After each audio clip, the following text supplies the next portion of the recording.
종들이여 여러분은 모든 일에 두려워함으로 주인에게 복종하십시오. 선하고 너그러운 사람들뿐 아니라 까다로운 사람들에게도 그렇게 하십시오. 내 사람이 억울하게 고난하다 하나님의 사랑을 수고하면서 예수의 내입니다. 여러분이 죄를 지어 매를 맞고 참으면 무슨 칭찬이 있겠습니까? 그러나 여러분이 선을 행하다 고난을 받고 참으면 이것은 하나님 앞에서 은혜입니다. 예수님을 부르심을 받았습니다. 그리스도께서 우리에게 고난을 당하시고 여러분에게 본을 남겨주심으로 그분의 발자취를 따르게 하셨습니다. 그분은 죄를 지으신 일도 없고 그 입에는 거짓이 없었으며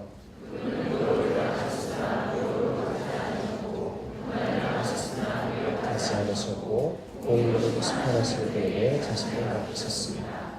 그분이 친히 나무에 달려 자기 몸으로 우리의 죄를 짊어지셨으니 이는 우리가 죄에 대해 죽고 의에 대해 살게 하려는 것입니다. 그분이 채찍에 맞음으로 여러분이 나음을 얻었습니다. 함께 읽습니다. 여러분이 전에는 길 잃은 양과 같았으나 이제는 여러분 영혼의 목자 되시며 감족 되신 분에게로 돌아왔습니다. 아멘. 네, 오늘은 부당한 대우를 당할 때라는 제목으로 원희교 목사님께서 말씀 선포하시도록 하겠습니다.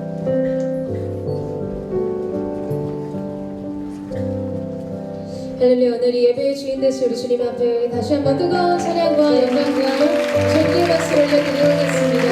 오늘 이 자리에 함께 하시는 주님 영광스러운 주님의 모습을 높여드립니다.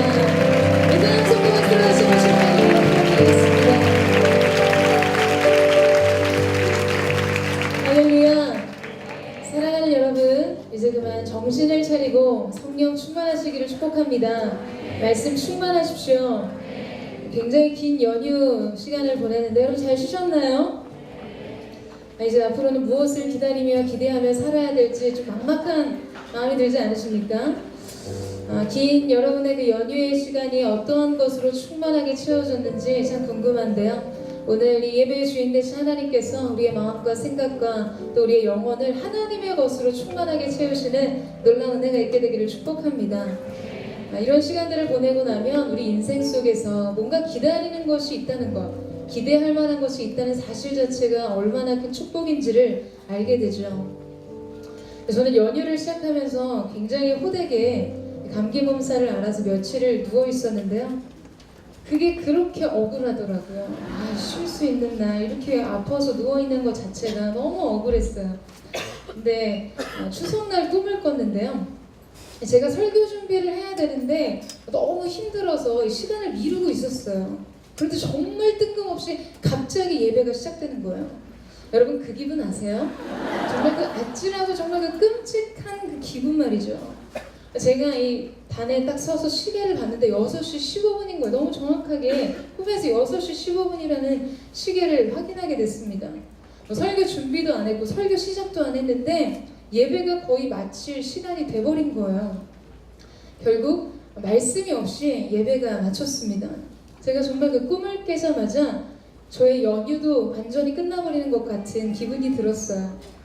제가 간혹 이 예배 꿈을 꾸는데요. 설교하러 단에 딱 올라왔는데 갑자기 회중이 하나도 없거나 단이 돌아가거나 설교 원고문이 막 안 나오거나 제가 이쪽에서 말씀을 전하면 회중이 이쪽으로 옮겨가고 이쪽으로 움직이면 회중이 뭐 이쪽으로 옮겨가는 뭐 그런 꿈들을 꿀 때가 있어요. 여러분 얼마나 어떤 영적인 중압감으로 하루하루를 사는지 여러분 정말 모르실 거예요.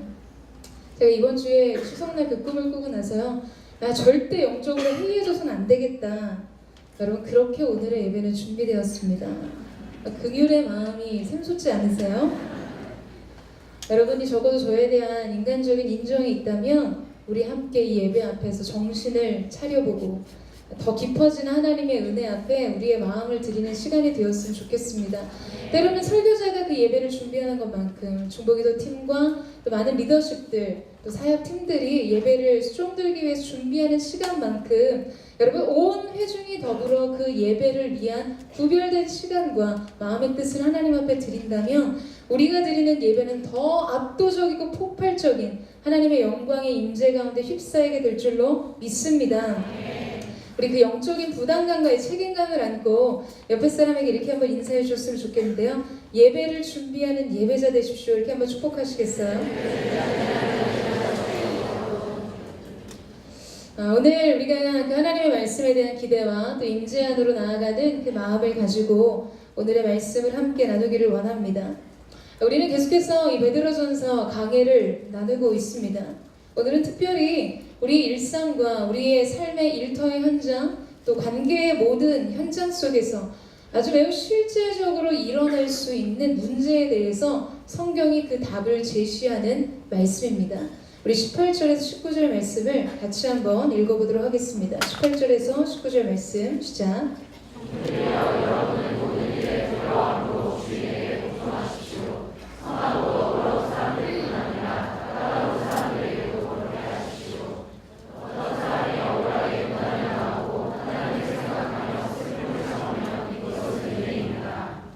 여러분, 먼저는 이 명령의 역사적인 상황을 이해하는 것이 중요합니다. 지금 이 편지의 수신자들은 흩어져 있는 로마 제국 속에 기독교인들에게는 호의적이지 않은 군주 국가가 아니었습니다. 그러니까 호의적인 군주 국가가 아니었다는 거죠. 처음 베드로전서 강해를 시작하면서 언급한 내용들과 같이 이 로마 제국은 제정신이 아닌 이 네로에 의해서 선동 전체가 이루어지는 독재 국가였습니다.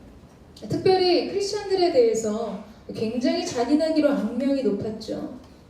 이 베드로의 편지를 수신하고 있는 많은 사람들 가운데 대다수의 사람들이 박해를 당한 경험이 있는 사람들이었고, 그들의 친구와 가족들, 또 사랑하는 사람들의 피가 콜로세움 바닥에 뿌려지는 현장을 목격한 사람들이었습니다. 사랑하는 사람들의 그 육신의 그 시체가 기름에 담겨져서 로마 시민들을 위한 쾌락의 장소, 이 큰 스타디움을 밝히는 데 사용되기도 했고요. 당시에는 이 소아시아에 흩어져 있던 성도들은 로마 당국과 로마 시민들에게 있어서는 가장 큰 학대의 표적이 되었습니다.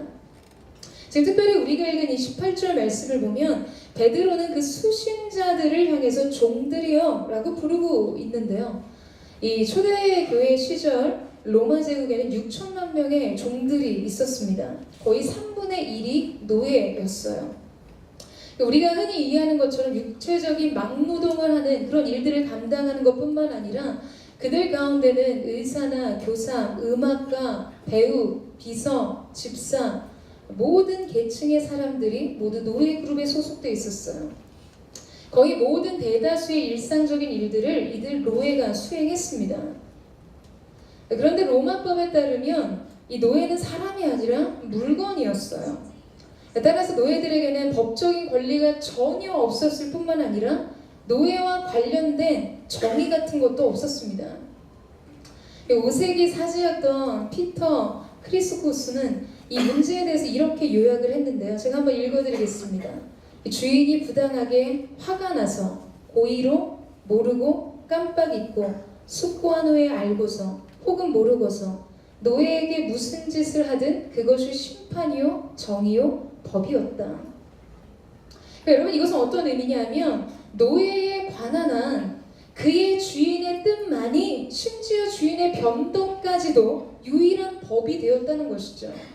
유일한 정의의 기준이 되었다는 겁니다. 그렇기 때문에 철저하게 그 주인의 인격과 성품이 곧 노예들의 운명을 결정짓는 것이 되었어요.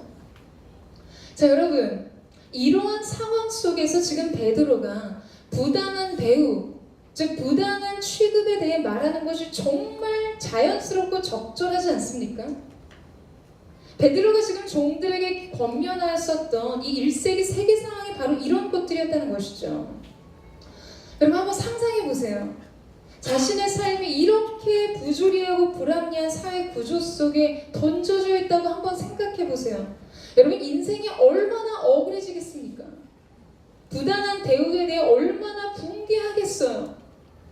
지금 소아시아 지역에 흩어져 있는 성도들과는 비교할 수 없을 정도로 우리에게는 기본적인 자유와 인생의 가능성과 삶에 대한 결정권을 가지고 있어도, 그런 우리마저도 여러분, 타인이나 조직으로부터 사소하게 이 무시를 당했다는 느낌만 받아도, 불합리한 취급을 받았다는 느낌만 들어도 여러분 흥분하지 않습니까?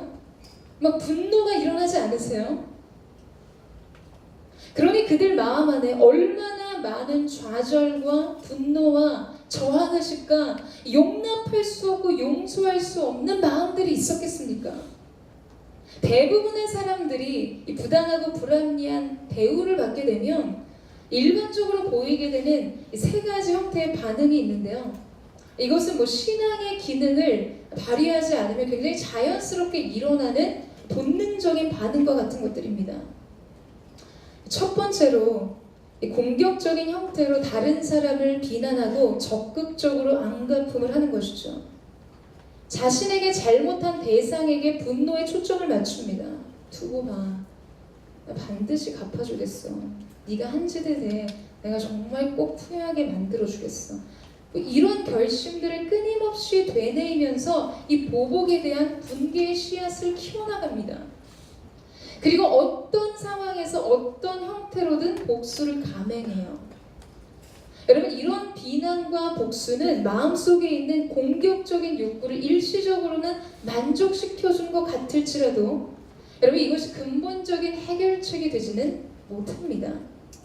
더욱이 하나님께서는 우리에게 말씀하셨어요. 너희가 친히 원수를 갚지 말고 원수 갚는 것이 내게 있으니 내가 갚으리라. 그럼에도 불구하고 우리는 그것을 우리 스스로 행하기 위해서 우리 마음에 끊임없는 분노와 복수심을 불태운다는 것입니다. 두 번째는 수동적인 형태로 낙심하는 것입니다. 낙담하는 것이에요. 자기 사정을 동정하는 사람에게 불평을 늘어놓으면서 자신에 대한 연민의 감정을 나타냅니다. 그러면서 막 말해요. 인생은 공평하지 못하다, 공정하지 못하다면서 푸념합니다. 여러분, 뭐 요새 흔히들 이야기하는 금수저, 흑수저, 뭐 이런 이론이 이런 수동적인 형태의 낙심에서 나온 것 아니겠습니까? 너무 오랫동안 의기소침해져 있으면 결국 절망에 대해서도 무기력해지고 그렇게 사는 일에 익숙해지기 시작합니다. 스스로에 대해서 느끼는 여러분이 자괴감은 결국 그 사람의 인생을 서서히 침몰시키며 삼키고 만다는 것이에요. 이것이 두 번째로 보여지는 반응입니다. 또 다른 형태로는 수동적인 공격을 가하는 거죠. 첫 번째는 적극적으로 비난과 안갚음을 계획하고 마음에 품는 것인데 이것은 굉장히 수동적인 공격의 형태를 띠는 것이에요. 예전에 책에서 읽은 일화가 하나 있는데요. 한국 전쟁 당시에 한국에 주둔해 있던 미군 부대가 있었습니다. 한국에 있을 당시 그 미군들이 그들의 요리와 청소를 해줄 한국 소년을 고용을 했는데요. 굉장히 심보가 고약한 군인들이 날마다 이 소년의 순진함을 이용해서 장난을 치는 거예요.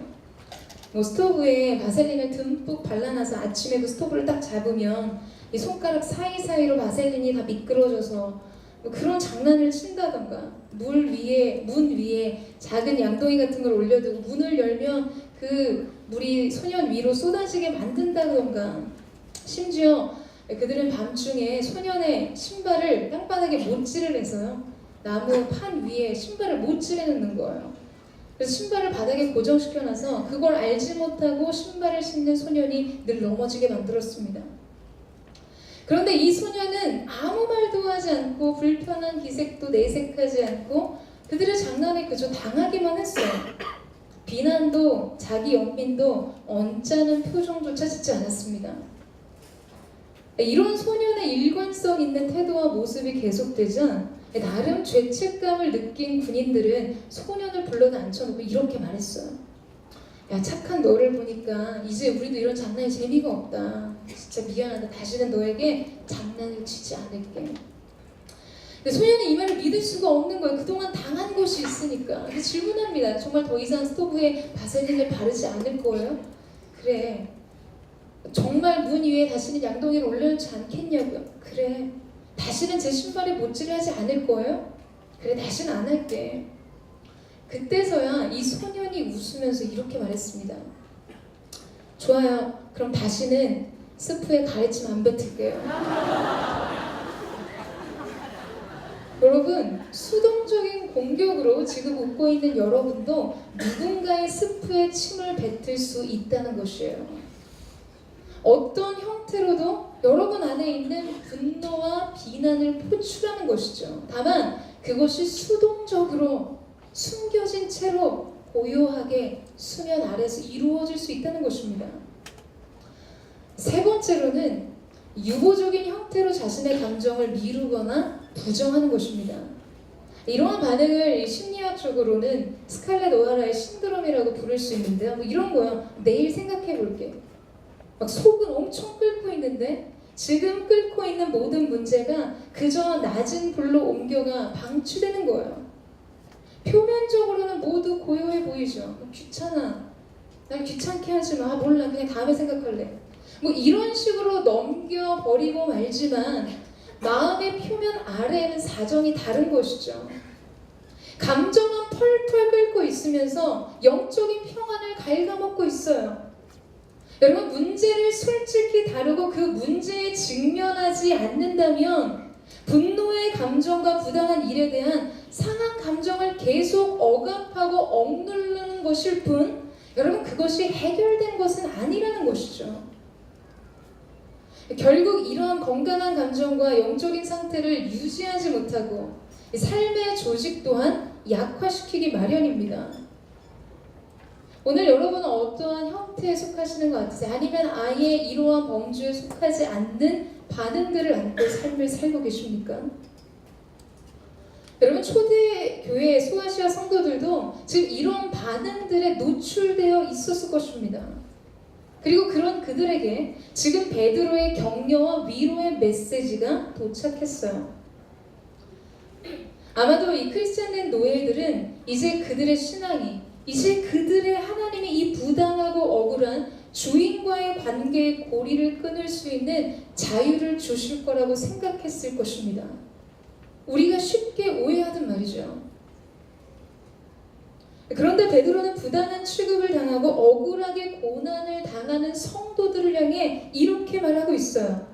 여러분은 모든 일에 두려움으로 주인에게 복종하십시오. 선하고 너그러운 사람들뿐만 아니라 까다로운 사람들에게도 그렇게 하십시오. 어떤 사람이 억울하게 고난을 당하고 그러나 하나님을 생각하며 슬픔을 참으면 이것은 은혜입니다.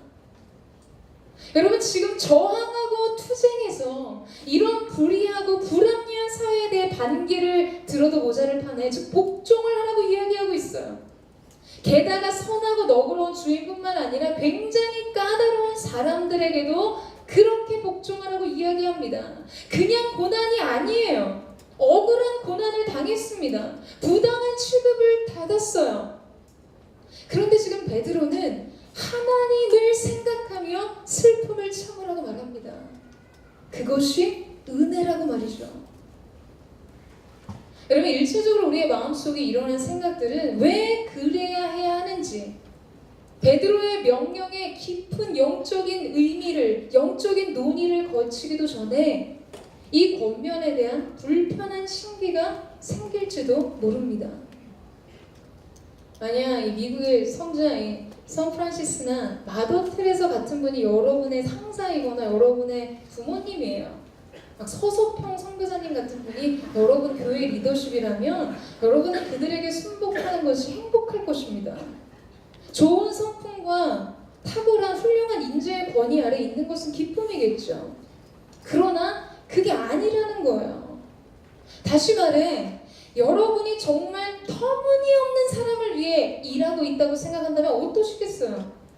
인정이라고는 찾아볼 수도 없고 완전 무능의 극치를 날려요. 보기만 해도 속이 터지는 것 같은데 자기 무능을 커버하느라고 여러분을 달달 볶아요. 완전 미쳐버릴 것 같아요.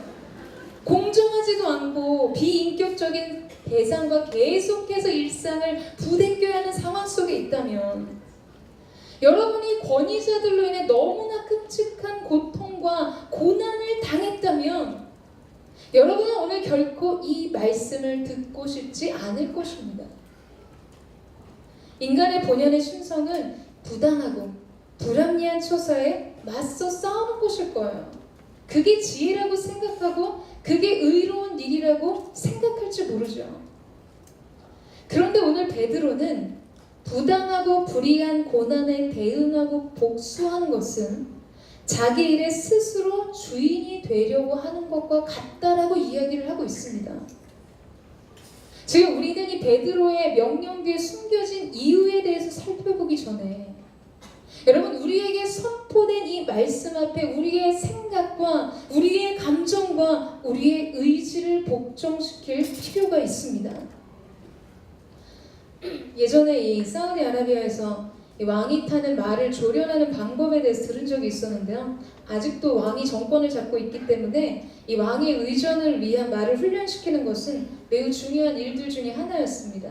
이번 주 보니까 러시아에 공식 방문한 이 사우디아라비아 국왕이 이 금빛 에스컬레이터가 부착된 전용기를 타고 내려오는 장면이 보도가 됐잖아요.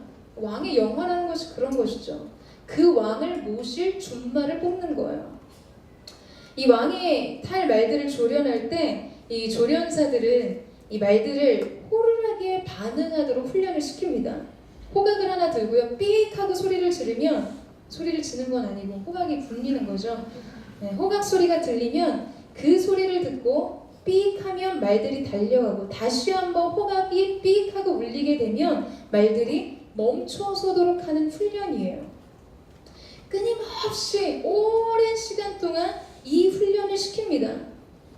그리고 오랜 시간이 지나 어느 정도 이 훈련이 됐다 싶으면 말들을 사막으로 데리고 가요. 그리고 그곳에서 3일을 굶기고 3일 동안 물을 주지 않습니다. 여러분, 그 뜨거운 모래바람 앞에 3일간 아무것도 먹지 못하고 물 한 모금 먹지 못했으니까 이 말들이 얼마나 심한 갈증을 느끼겠어요. 죽을 것 같은 타는 목마름을 느끼겠죠. 그러면 한 3일 이상의 시간이 지난 이후에 조련사들이 그 말들을 데리고 물가가 멀리 보이는 곳으로 데려갑니다. 이 목이 굉장히 가라한 말들이 멀리 있는 그 강가의 물 냄새를 맡고 달리기 시작하는 거예요. 그때 물가에 말들이 거의 도달하기 그 직전에 조련사가 삑 하고 호각을 붑니다. 그러면 대부분의 말들은 그 호각이 들리든 어쨌든 자기 눈앞에 보이는 그 물을 먹기 시작해요. 정렬을 하더라도 물을 마시고 어느 정도 정신을 차린 이후에 한다는 거예요. 여러분, 그런데 그 와중에도 한두 마리 정도가 가다가 그 호각 소리를 듣고 그 자리에 딱 멈춰섭니다. 3일 이상의 시간 먹지 못하고 마시지 못하고 사막의 뜨거운 기운 속에 있어도 목이 아무리 가래도 호각 소리에 먼저 반응하는 것이죠. 그러면 그때 비로소 그 말 안장 옆에 이 왕을 모시는 왕궁의 표시, 화인을 찍고 그 말들을 왕궁으로 들어가 왕을 모시게 합니다. 여러분, 저는 이 이야기 속에서 굉장히 중요한 영적인 원리를 발견하게 되는데요.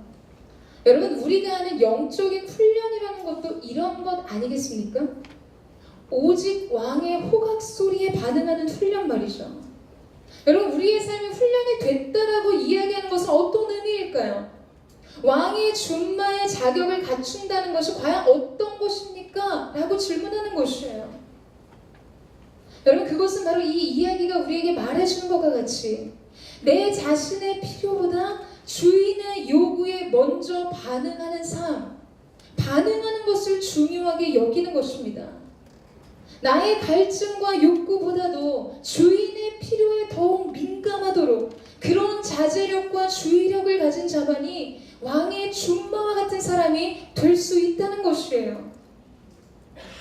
여러분, 결국 우리가 얼마나 훈련된 사람인가 하는 것은 여러분이 오랫동안 신앙생활한 연수가 그것을 말해주지 않습니다.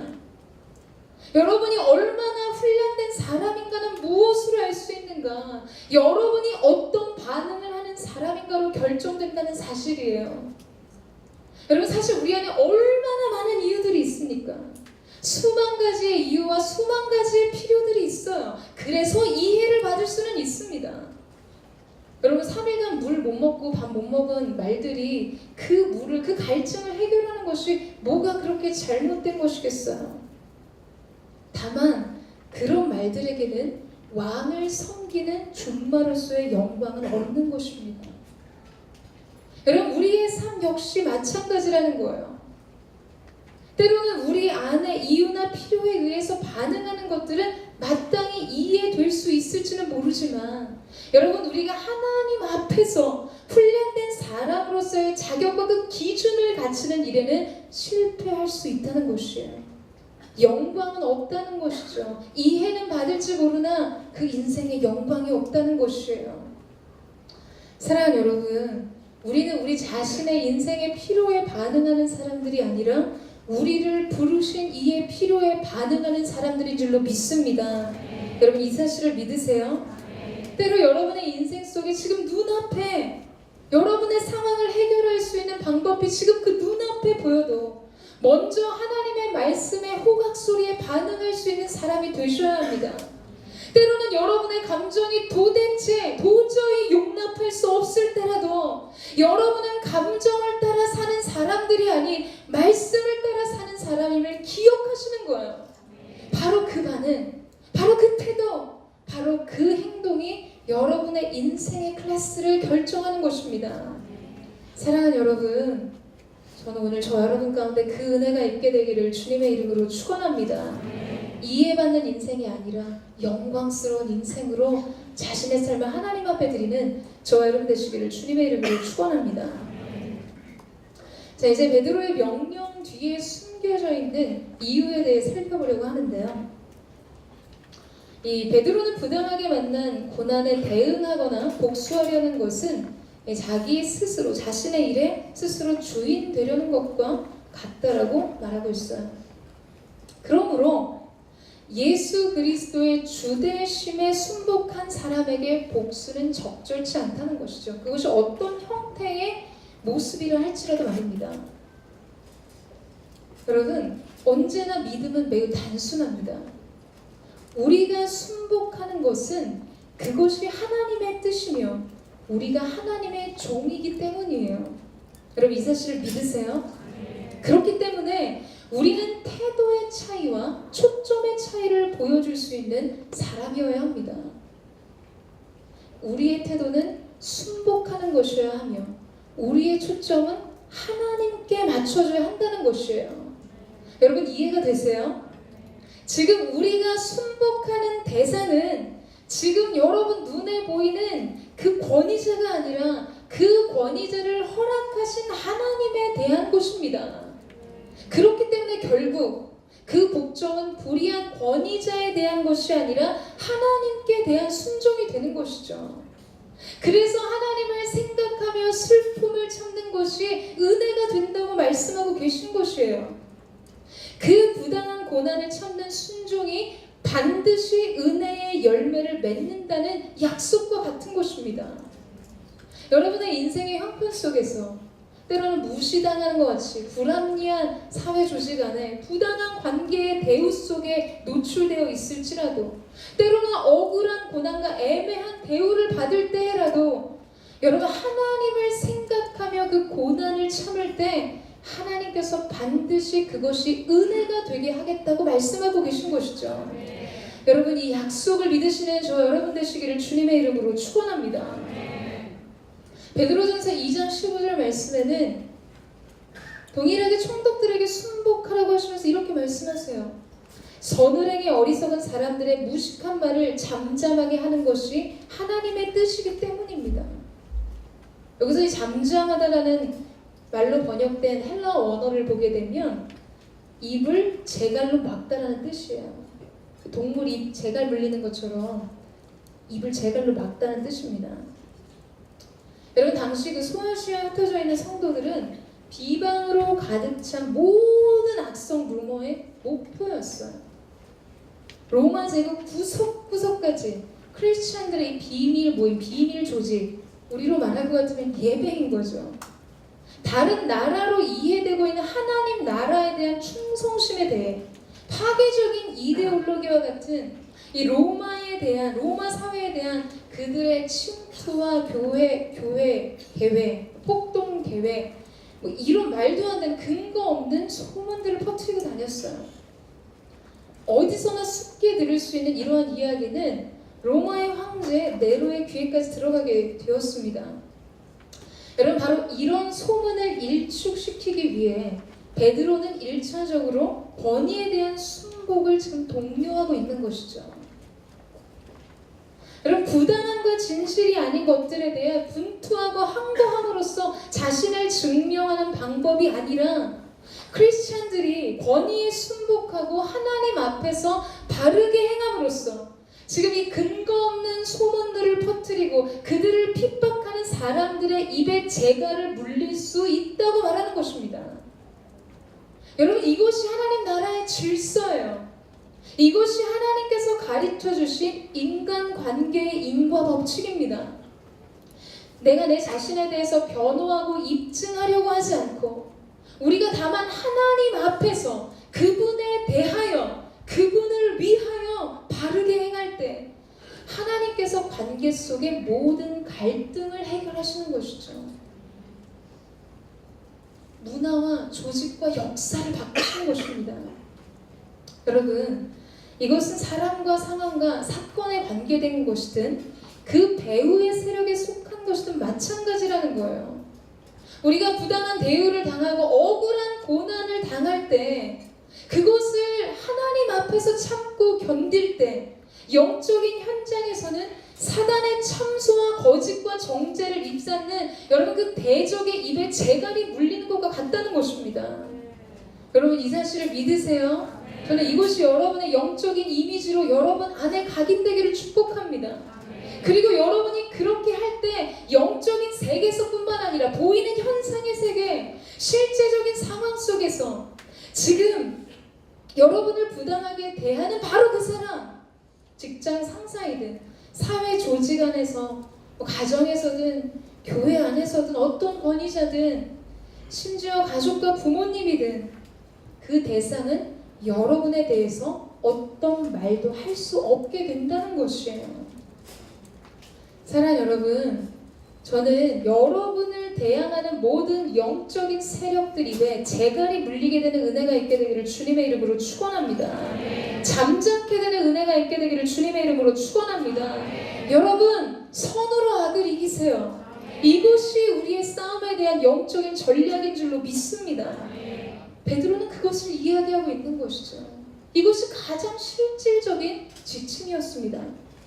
그리고 더욱 중요한 이야기를 시작하는데요. 바로 이 말씀의 본을 보여주신 한 분에 대해 소개하는 이야기예요. 가장 완전한 이 말씀에 대한 실예를 보여주고 있어요.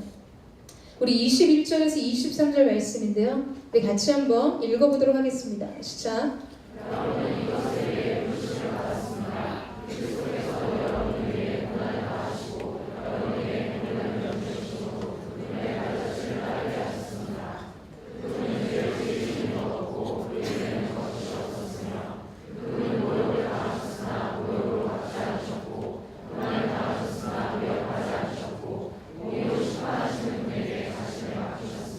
자, 여러분, 지금 베드로가 무슨 이야기를 하고 있는 것이죠? 부당함 앞에서 복종하는 그 쉬운 일 아니에요. 그게 지금 얼마나 어려운 일인지 아세요? 라고 반박하고 싶어하는 우리를 향해 말하는 것입니다. 예수님을 보라고 말하는 거예요. 세상의 그 어떤 누구도 예수님과 같은 부당한 대우와 억울한 고난과 고초를 당한 이는 없다고 말하는 것입니다.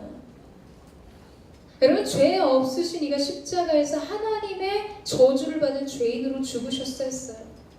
여러분, 이보다 억울한 일이 어디에 있겠습니까? 게다가 예수님께서는 유다의 배신으로 잡히시던 그날 밤으로부터 십자가형을 받으시기까지 여러분 공식적인 재판의 절차가 제대로 이루어지지 않았어요. 그분을 정치적 의도 속에서 죽이려고 모함하고 계략을 펼쳤던 유대의 권력자들의 음모에 의해서 집행되었던 굉장히 부당한 재판이었습니다. 창조의 주인이셨던 말씀의 본체가 되셨던 그분이 피조물에게 조롱과 희롱을 당하셨어요. 그런데 오늘 말씀 속에 그럼에도 불구하고 예수님께서는 모욕을 모욕으로 갚지 않으시고 그분이 가지신 절대적인 권위와 능력으로 위협하거나 보복하지 않으셨고 오직 공의로 심판하시는 분에게 그 일을 맡기셨다는 겁니다. 자신을 의탁하셨다는 거예요. 여러분, 주님께서 그렇게 부당한 대우와 억울한 고난을 하나님을 생각하며 참으셨을 때 이 일이 은혜가 되었습니다. 베드로는 예수님께서 그 고난을 참으심으로 우리가 얻게 된 은혜에 관한 세 가지 이야기를 말해주는데요. 24절 말씀을 같이 한번 읽어보도록 하겠습니다. 24절 말씀 시작.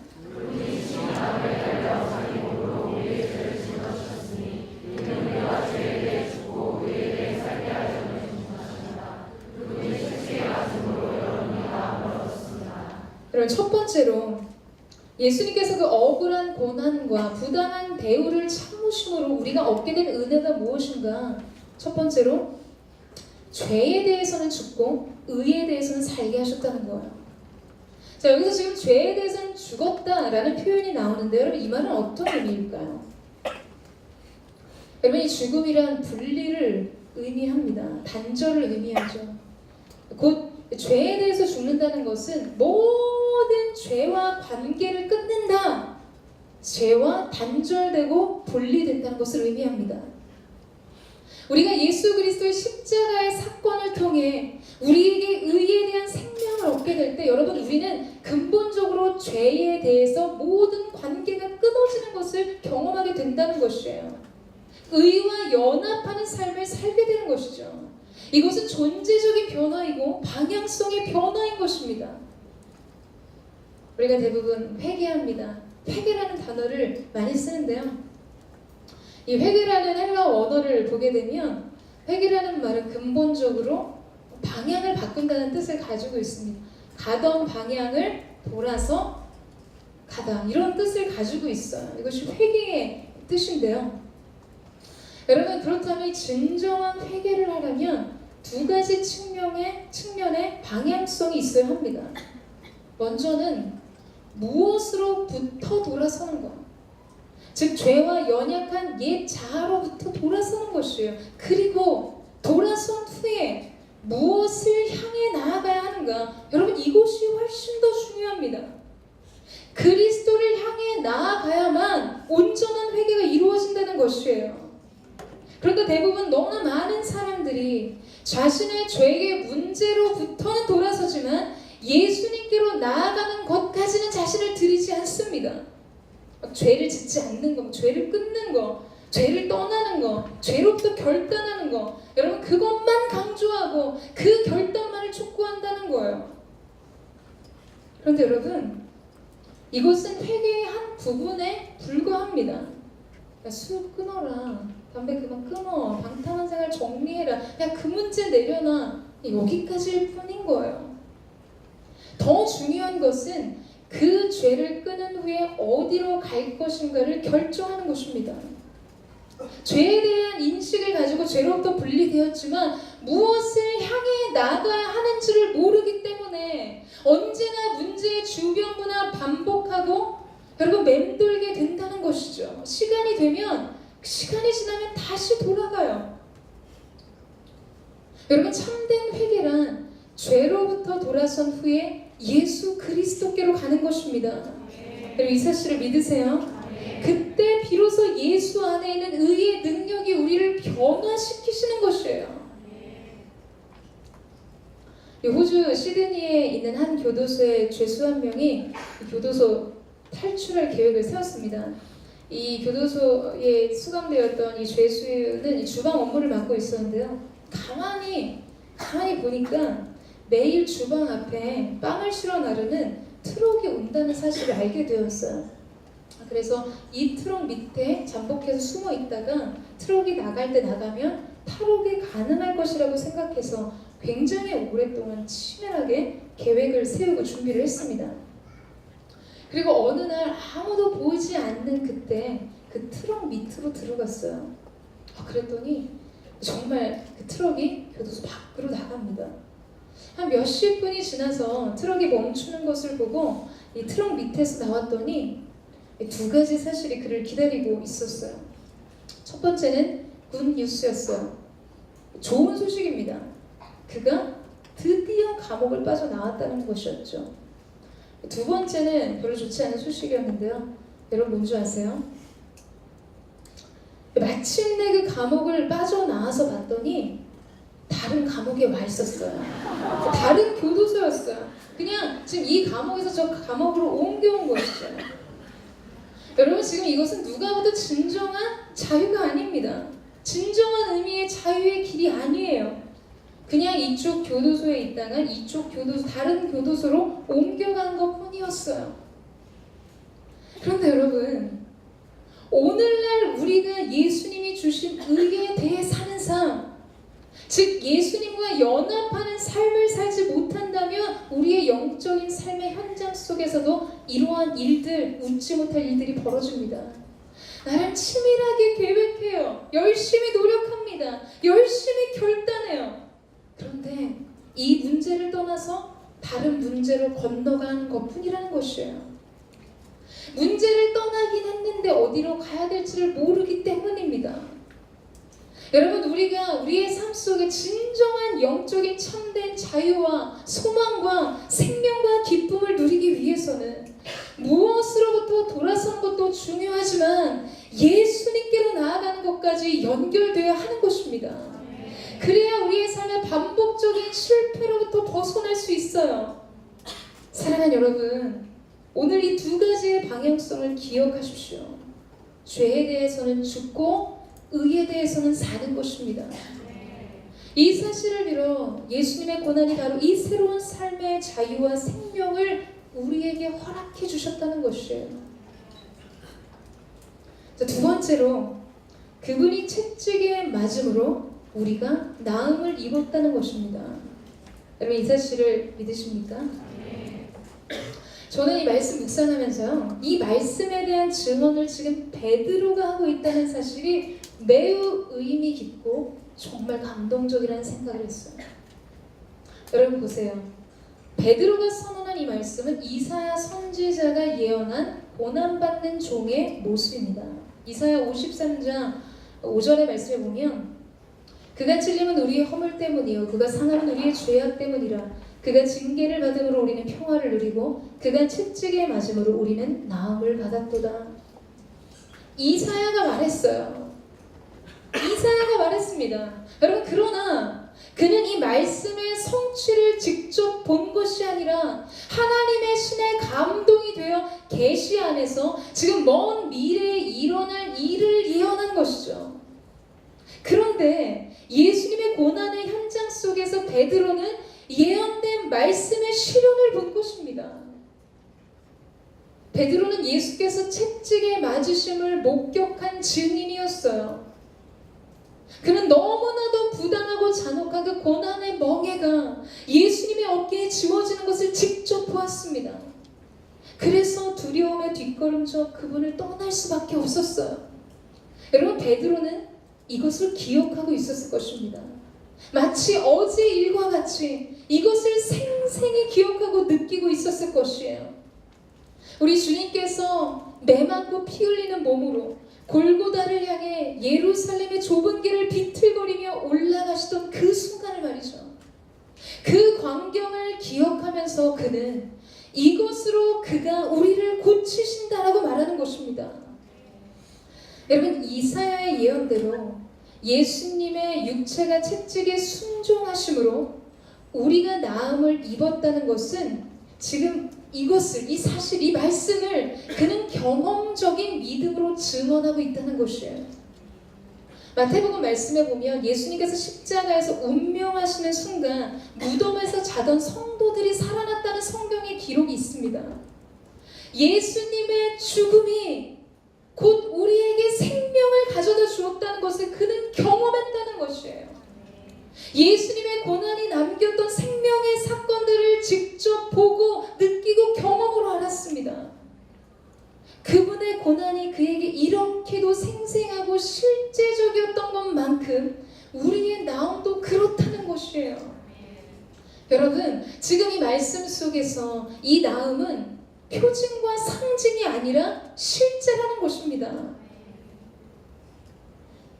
그분께서 채찍에 맞으심으로 여러분은 나음을 입었습니다. 여러분, 이 사실을 믿으세요? 지금 베드로는 말씀대로 이루어졌음을 증언하고 있는 것이에요. 그런데 더 중요한 게, 여러분 잘 생각해 보세요. 베드로는 소아시아 지역에 흩어져 있는 성도들, 그 억울한 고난과 부당한 대우를 받는 사람들을 향해 말하고 있습니다. 말씀을 다시 한번 보시겠어요? 그분이 채찍에 맞음으로 여러분이 나음을 얻었습니다. 여러분이 나음을 얻었습니다. 여러분, 무슨 말일까요? 지금 이 말씀을 듣는 1세기 초대교회 성도들에게도, 여러분, 우리와 다를 바 없이 이미 예수님의 십자가의 고난과 그의 죽으심의 사건은 그들에게도 과거 완료형이었습니다. 그러나 그의 고난을 통한 나음의 사건은 과거 완료로 끝나지 않고 그때까지, 그리고 오늘까지 계속되고 있다는 것이죠. 지금 이 말씀을 듣고 있는 소아시아 성도들과 더불어 이 말씀을 듣고 있는 우리 여러분에게 그 말씀이 성취된다는 말씀입니다. 사랑하는 여러분, 저는 이 말씀을 믿어요. 저는 이 말씀을 믿습니다. 오늘 이 약속의 말씀이 우리 안에 실제적인 치유와 회복의 은혜, 생명의 사건으로 풀어지게 될 줄로 믿습니다. 여러분, 이 사실을 믿으십니까? 그가 채찍에 맞으심으로 여러분은 나음을 얻었습니다. 그가 징계를 받으심으로 여러분에게 평화와 자유가 주어졌어요. 오늘 그 놀라운 은혜에 동참하는 저와 여러분 되시기를 주님의 이름으로 축원합니다. 마지막으로 25절 말씀인데요. 우리 25절 말씀을 같이 한번 읽어보도록 하겠습니다. 시작.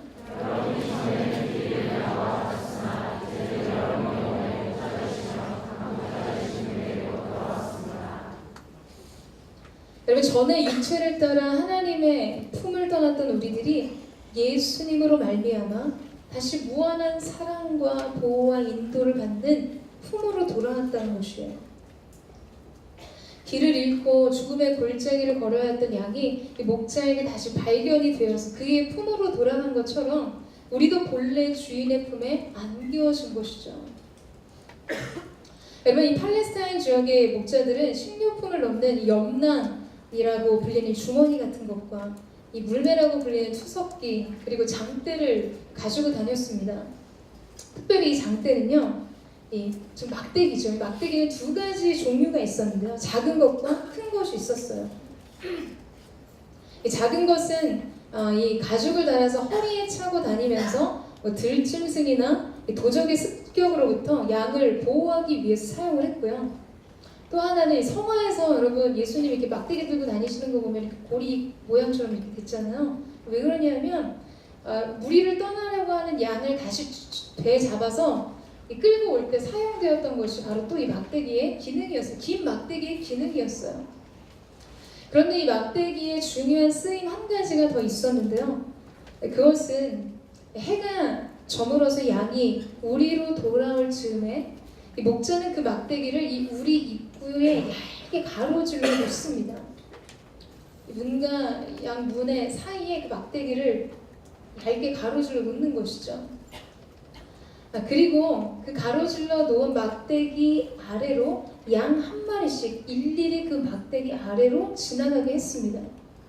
이 말씀, 이것에 대한 실제 말씀이 레위기 27장 32절 말씀에 나오는데요. 소와 양의 모든 열 가운데 하나 곧 목자의 막대기 아래로 지나가는 모든 10번째 가축은 여호와의 소유다. 그러니까 목자가 이 막대기 아래로 양들을 지나가게 하는가, 마치 감독자 된 목자의 이야기처럼 그 이유는 이렇습니다. 여러분, 각각의 양이 그 아래로 지나갈 때 양이 하루 종일 어떤 상처를 입지 않았나, 아픈 곳은 없나, 상처받고 상한 곳은 없나 살펴보기 위함인 것이죠. 여러분, 이러한 이유 때문에 양이 목자의 사랑과 관심을 가장 집중적으로 받을 때가 바로 이 막대기 아래 있을 때라고 할 수 있습니다. 여러분, 우리의 인생이 이와 같다는 것이에요. 감독자 없이, 인도자 없이 길 잃은 우리의 인생이 목자와 감독자 되신 그분 품으로 돌아옴으로써 여러분, 우리는 그분의 막대기 아래서 온전한 보호와 안위를 받으며 살게 되는 것입니다. 그분의 집중된 시선 아래 거하는 것이에요. 새초부터 새말까지 내 눈이 항상 거기 있느니라. 마치 해질 무렵 목자의 막대기 아래를 지나는 양처럼 그분의 사랑과 그분의 관심과 그분의 보호와 그분의 안위 아래 있게 된다는 것이죠. 여러분, 이런 맥락 속에서 본다면 여러분, 다윗의 노래가 이해되지 않으세요? 내가 사망의 음침한 골짜기를 다닐지라도 해를 두려워하지 않을 것은 주께서 나와 함께 하시니라. 주의 지팡이와 막대기가 나를 안위하시나이다. 여러분, 우리의 인생 속에서요, 예수 믿으면 인생에 고난이 없다, 그렇지 않습니다. 부당한 대우를 당할 때가 있고 억울한 고난을 만날 때가 있어요. 그러나 오늘 예수 그리스도의 그 고난에 대한 은혜의 열매가 무엇을 말해주는가? 우리의 선한 목자 되신 주님의 지팡이와 막대기가 우리를 안위하시고 지키시는 인생. 여러분, 이것이 예수께서 억울한 고난과 부당한 대우를 참으시며 하나님께서 그 심판을 맡으신 순종의 결과였습니다. 그리고 베드로는 우리를 향해 이렇게 권면해요. 그리스도께서 여러분을 위해 고난을 당하시고 여러분에게 본을 남겨주심으로 그분의 발자취를 따르게 하셨습니다. 사랑하는 여러분, 예수님께서는 오직 공의로 심판하시는 자에게 자신을 부탁하셨어요. 여러분, 이제 우리도 그분의 본을 따라가야 합니다. 순복하는 태도로 하나님을 향해 고백하는 것이에요. 그분께 가는 것이에요. 그분을 향해 그분 앞에 순복하는 것이죠. 그 앞에서 여러분 고백하세요. 주님, 지금이 저에게는 가장 힘든 시기입니다. 저는 오늘 참 힘든 일을 겪었습니다. 여기 주님 앞에 다시 왔습니다. 주님, 저를 부당하게 취급하는 사람이 있습니다. 저를 도와주십시오. 당신께 제 자신을 맡깁니다. 당신께 내 싸움을 맡깁니다. 저를 보호해 주십시오. 주님의 지팡이와 막대기로 나를 보호해 주십시오. 저에게 필요한 지혜와 자제력을 주십시오. 제가 올바른 행동을 할 수 있도록 도와주십시오. 내가 선으로 악을 이기게 하여 주십시오. 여러분, 그렇게 하나님께 여러분을 맡겨드리세요. 그러면 이제 하나님께 속한 그 일을 주께서 판단하시고 가장 아름다운 은혜로 여러분의 순종에 보답해 주실 것입니다. 저는 오늘 저와 여러분 가운데 이 아름다운 은혜가 있게 되기를 주님의 이름으로 축원합니다. 여러분 자신의 일, 스스로 주임 삼는 일로 반응하지 말고 오직 주인 되신 예수 그리스도 앞에 여러분의 모든 것을 내어 맡김으로 주님이 주신 의에 대한 삶의 연합, 주님께서 주신 나음을 입는 인생, 주님의 호의와 안위와 보호 속에 살아가는 저와 여러분 되시기를 주님의 이름으로 축원합니다. 시간에 함께 찬양하며 우리 하나님 앞에 함께 나아가기를 원합니다. 이 시간 우리 함께 나아갈 때 사랑하는 여러분, 우리의 태도는 순복하는 것이고 우리의 초점은 하나님께 있는 것입니다. 그 사람에 대한 것이 아니고 이 사건과 상황에 대한 것이 아니에요. 하나님께 대한 것입니다. 하나님에 대한 순종일 뿐이에요. 우리가 우리의 인생의 모든 것을 주님 손에 맡겨드리고 이 모든 것을 판단하시는 하나님께 맡겨드릴 때 하나님께서는 하나님의 일을 하시고 이 모든 것이 우리에게 은혜의 열매되게 하실 줄로 믿습니다. 우리 앞서 그 본의 길을 걸으신 그리스도를 생각하면서 오늘 예수께서 참으신 그 고난의 열매를 통해 오늘 우리에게 주신 생명과 소망과 자유와 기쁨, 그 놀라우신 은혜 가운데 거하는 우리 모두가 되기를